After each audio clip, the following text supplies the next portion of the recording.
Hello everyone, welcome back to this channel.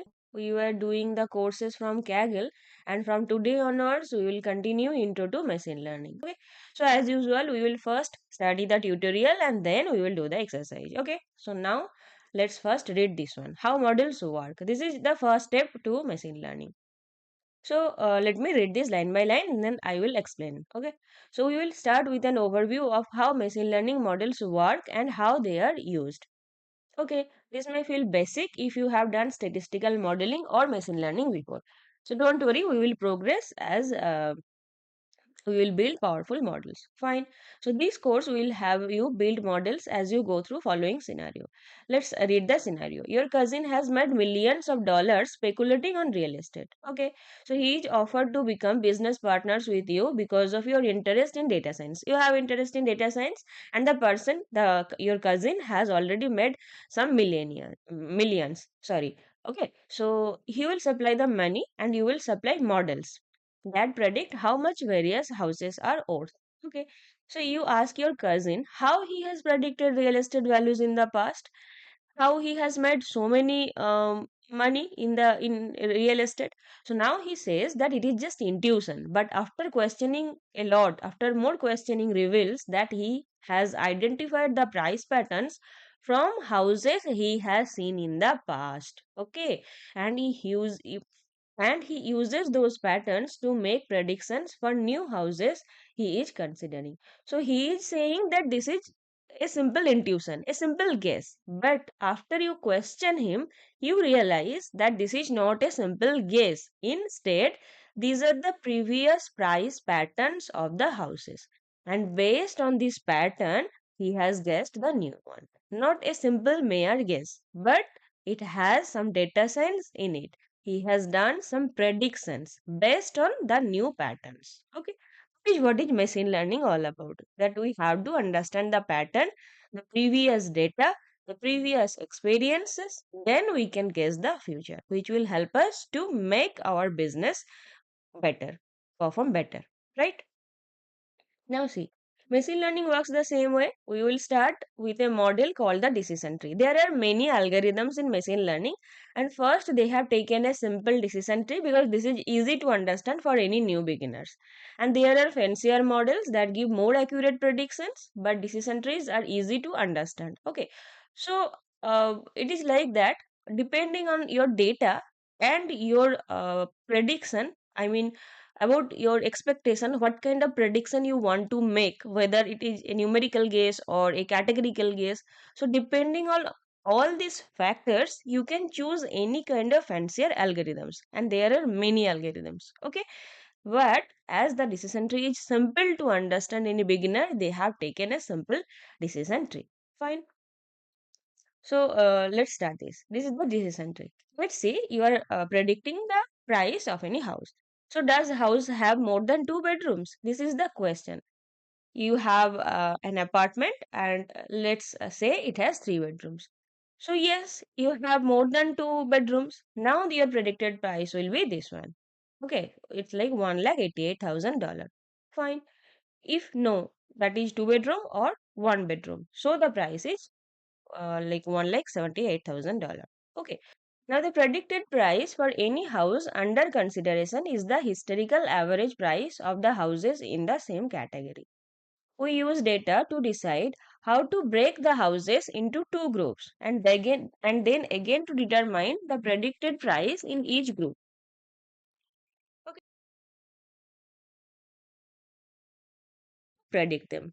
This process, this step of capturing patterns from the data, these steps are known as fitting the model, or you can say training the model. This is a term you will come across many times while studying machine learning algorithm, like fitting the model and training the model. And the data which is used to fit the model is known as training data. Like you have some previous data, like the previous houses, the previous apartments has some data, how many, as I said, how many number of bathroom, bedroom, location, and they have also the price. So you have all those previous data, so that data on which you are trying to do the training of the model, that is known as training data. These are the terms you will find later. Okay, Now see, the details of how the model is fit is complex enough that we will save it for later.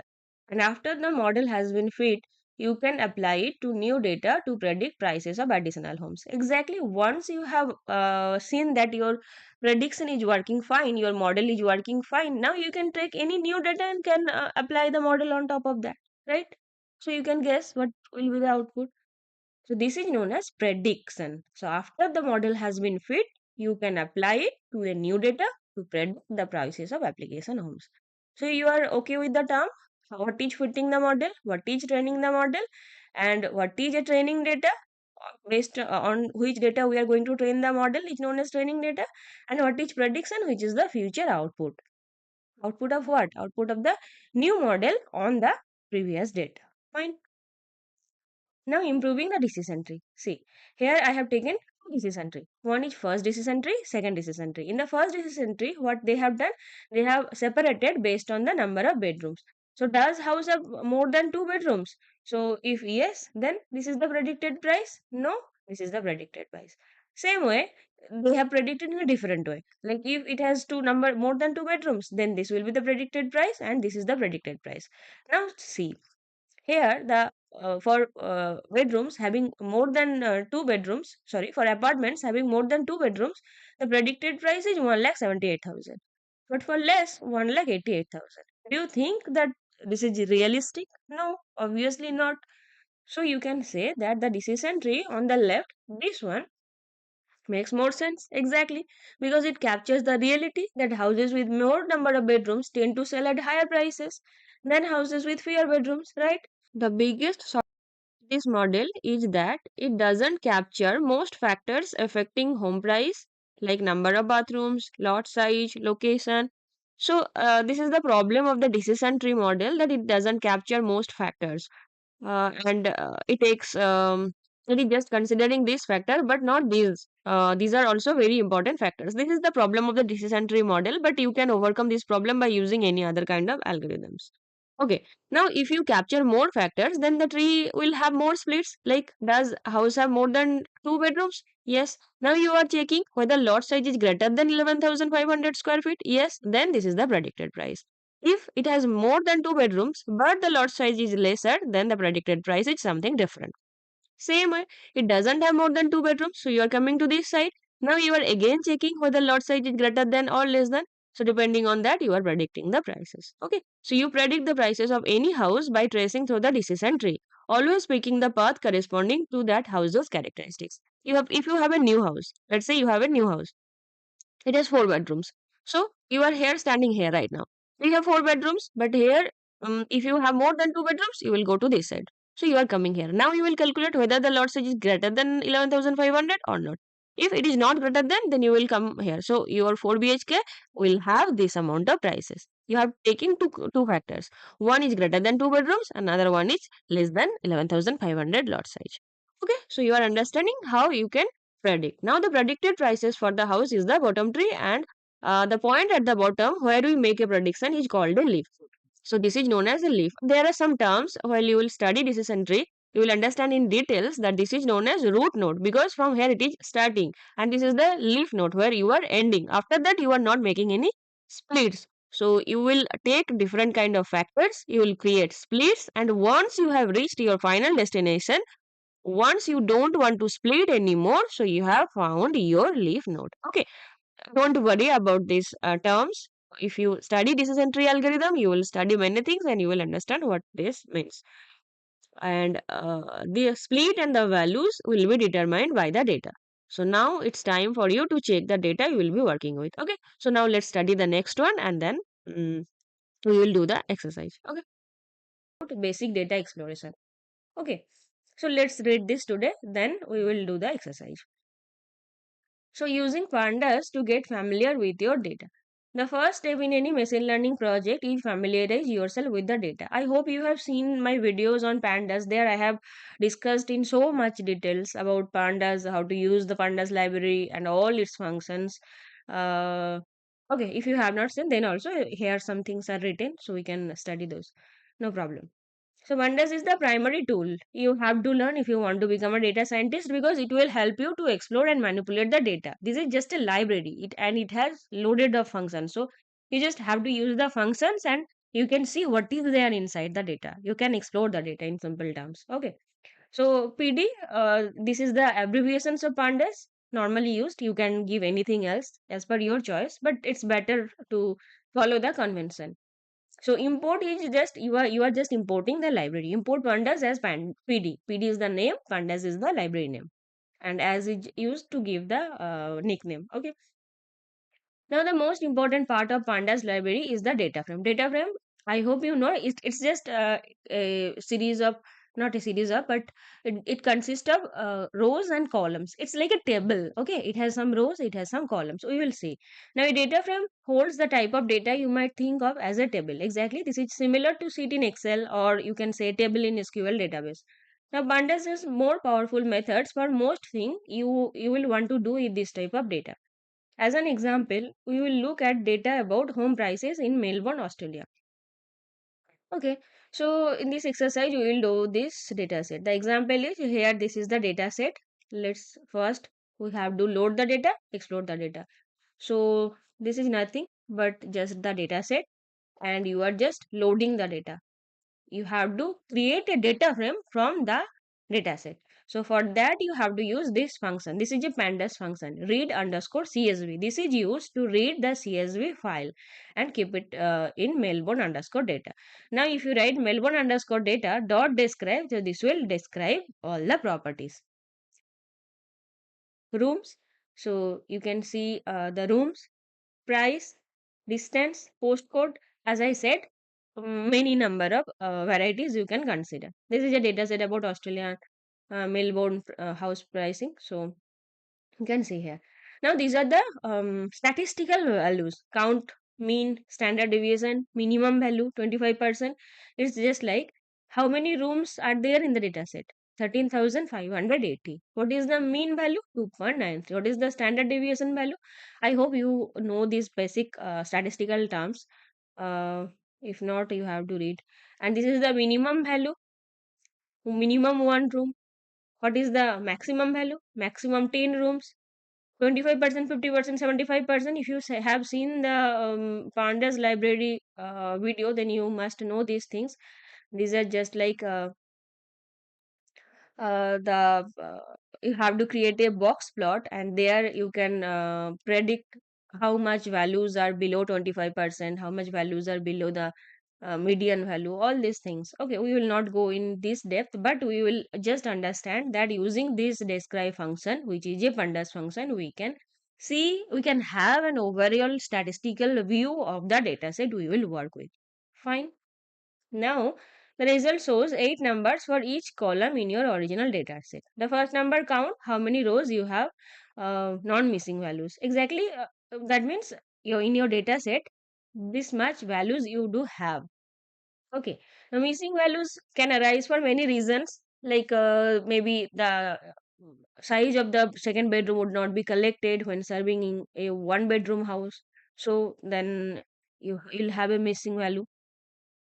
But we will come back to this topic of missing data later on. If you have seen my videos on EDA, then you may have seen all these things. What is missing data, why it can arise, and how to clean all this data. Okay. Anyway, the second value is mean, so which is the average, and STD is the standard deviation, which measures how numerically spread out the values are. Mean is the average value, like uh, as you know what is the average of four value or five value, the same is the mean value. And standard deviation means how much spread out the values are from the mean, the distance, the spread simply. So to interpret these values, imagine sorting column from the lowest to highest value. So first, smallest value is the mean, as I said. If you go quarter way, then you will reach 25%, then 50%, then 75%. 25% is like 25th percentile. This is how it is pronounced. 15th percentile, 75th percentile. Okay. First quartile, second quartile, third quartile. And max is the largest number. Okay. So now do the exercise.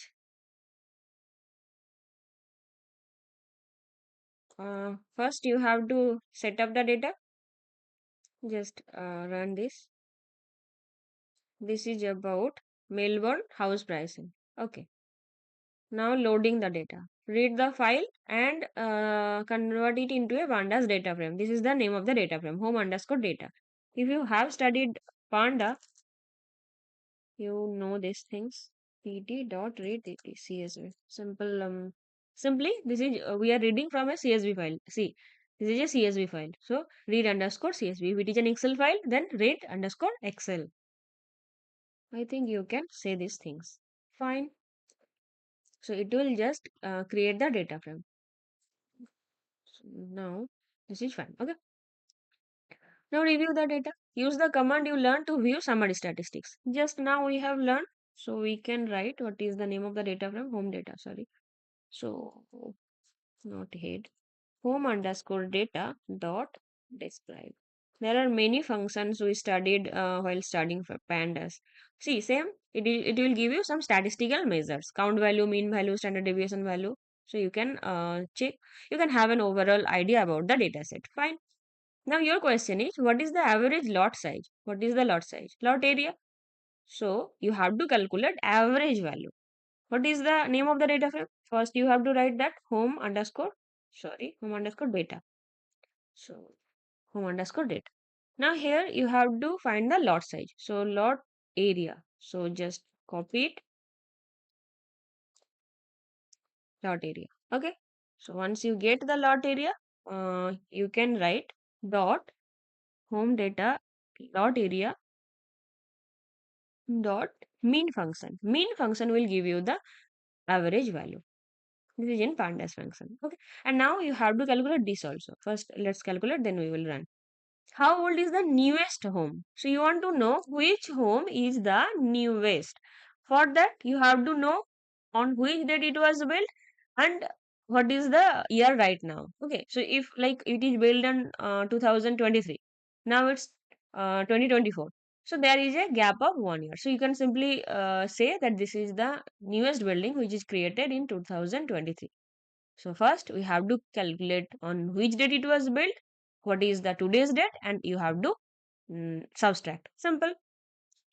So for current year, you just have to know that you need a date time library. So once I write date time, now let me write date time. Inside this, there is a function date time dot now. It will give you the current year. Now you want to calculate the year only, not the date or month. Okay. So you are getting the current year. Fine. You have to minus the date in which it was built. So what is year built? See, this is the column name. Okay. So you can just write minus home underscore data and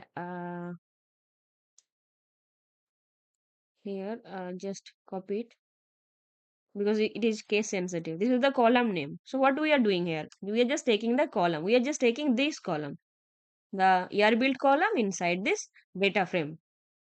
Okay. So once you get this, you have to calculate the year value. So you will get the year value. You don't need to calculate the year value, but I think we can calculate the max value. Okay. So because year built means this is in already in year only. I think so. So if you don't know, if you have confusion, you can check the column names by giving columns, or you can just give home underscore data dot head, or you can particularly check this column. If I give year built, then if I run it, see, this is already in year. So if it is in date time format or in any format, then you can just convert it into year by writing year function. But here we don't need that. So we will take the maximum value, like whether it is in 2023 or it is in 2024 or it is in 2022. So if we get the maximum value, then you will get the recently built building. Okay, let's see what happens. Incorrect value. What is the average lot size rounded to nearest integer? Okay, so we just have to round the figure first. So we can write round and Round is a function which will round the values. If it is in decimal, it will be rounded. Okay, correct. So fine. You can see the solution here also. Anyway. Now, oh, this is done. So the newest house in your data is not that new. If you potential explanation for this, they have not built new, whatever it is, we are not going to read this. But the thing is that if someone tells you what is the most recent building, so you can find. Now, if your question is why the building is so old, so that may be a question. So for that, you can also predict something. They have already stated here. What is the reason one? What is the reason two? But our main motive is to here is main motive is to explore the data. So we have just downloaded. We have just taken the pandas function and we have calculated what is the average lot size like when it is built. So depending on these factors, we can predict the prices. And if you can predict the prices, you can speculate. If you have knowledge on stock market or share market or the real estate industry, you will feel it more connected. Then you can guess the value and you can accordingly purchase or sell your product. Okay. So this is the basics of machine learning. We have just started and we have done our first exercise. So in our next class, we are going to study the next lesson. Okay. So till then, bye. Happy learning.